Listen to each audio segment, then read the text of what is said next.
40 ساڵ حکومی ئەمریکای کرد و سەرۆکیش نەبوو. پێشەوەی تەمەنی بگاتە 30 ساڵ بەرپرسیارەتێکی گەورەی وەرگرت. هیچ کەس نەیتوانی کورسیەکەی لەق بکات بۆ ماوەی 40 ساڵ تاکو ئەو ڕۆژەی کە ئەجەلی مردنی هات. اینجا کورسیەکەی چۆڵ کرد. هەموو جومگەکانی بەهێزترین دەوڵەتی کۆنتڕۆڵ دەکرد. هەموو هاوڵاتیەک لەژێر چاودێری ئەمدا بوو بە خودی سەرۆکی ئەمریکاشەوە. هەموو کەسێک لێی دەترسا، تەنانەت مافیا و سیاسیەکانیش. ئەبێ ئەم کەسە کێ بێت؟ وا 40 ساڵ ئەمریکای بەڕێوە برد بەبێ ئەوەی سەرۆک بوو بێ. ئەی ئەو پۆستە چی بووە و ئەم هەموو دەسەڵاتەی پێبەخشیوە. ئەم پیاوە ناوی جێی ئێدگار هۆڤەرە، بەرپرسی دەستگای هەواڵگری FBI بووە. ئێدگار بۆ ماوەی 40 ساڵ دەسەڵاتداری فعلی ناوخۆی ئەمریکا بووە، بەهێزترین پیاوی ئەمریکا بووە.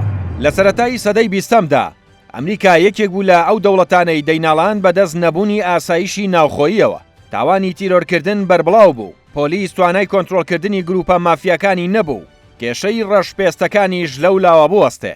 لە ڕووی سیاسیشەوە مەترسی شووعیەکان هەبوو. ئەمریکیەکان لەو ماوەیەدا تووشی مۆتەکەیەک بووبوون بە ناوی ترس لە سوورەکان بەهۆی بەهێزی شیوعیەت لەو کاتەدا. بەڵام تەنیا ئومێدی ئەمریکیەکان دەستگای FBI بوو. بەڵام ئەم دەستگایەش زۆر لاواز بوو، پێویستی بە کەسێکی بەهێز بوو بەڕێوەی ببا. لەو کاتەدا ئێدگار گەنجێک بوو لە وەزارەتی داد، بەڵام لەبەرەوەی کەسێکی چالاک و لێهاتوو بوو کردیانە بەرپرسی دەستگاکە کە هێشتا تەمەنی 29 ساڵ بوو.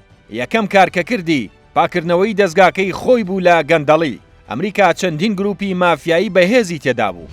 مەترسیدارترینیان گروپێک بوون، دوو کەس بەڕێوەیان دەبرد. ئەوانیش جۆن دیلینگەر و جۆن کیلی بوون. بۆ ماوەیەکی زۆر وایان هەست دەکرد لە دەوڵەتیش بەهێزترن، بەڵام ئێدگار هەردووکیانی لەناو برد. پاشان دەستی کرد بە ڕاوکردنی یەک بە یەکی مافیاکان. هەمویان دوو چارەنووسیان هەبوو، یان دەکوژران یان دەگیران. لە پاشان ئێدگار دەستی کرد بە ڕاوکردنی شووعیەکان.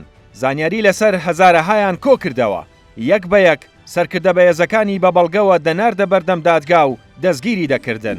ئاوڵاتیانی ئاسایی پێیان وابوو ئێدگار ئاسایشی بۆ ئەمریکا گێڕاوەتەوە. هەر بۆیە لە ناو خەڵکدا خۆشەویست بوو، هەوادارێکی زۆری پەیدا کرد، لە چاوی خەڵکەوە بووە پاڵەوان. بەڵام ئێدگار بە تەنیا شووعیەکان و مافیاکانی نەکرد بووە ئامانج، بەڵکو سیخوڕی بەسەر هەمووانەوە دەکرد. لەگەڵ تێپەڕبوونی کاتدا تۆڕێکی گەورەی لە سیخۆر دروست کرد، هەموو زانیاریەکی بەدەست دەگەیشت، تەنانەت زانیاری تایبەتی بەرپرسە باڵەکانی ئەمریکاش. هەر کەسێک ئێستێفزازی پۆستەکەی لە ئێدگار بکردایەوە مەلەفی تایبەتی دەخستە بەردەستی کە چەندین شتی ئابڕووبەرانەیان ئەنجامدا بوو. ڕەشەی ئاشکراکردنی نهێنیەکانی دەکرد.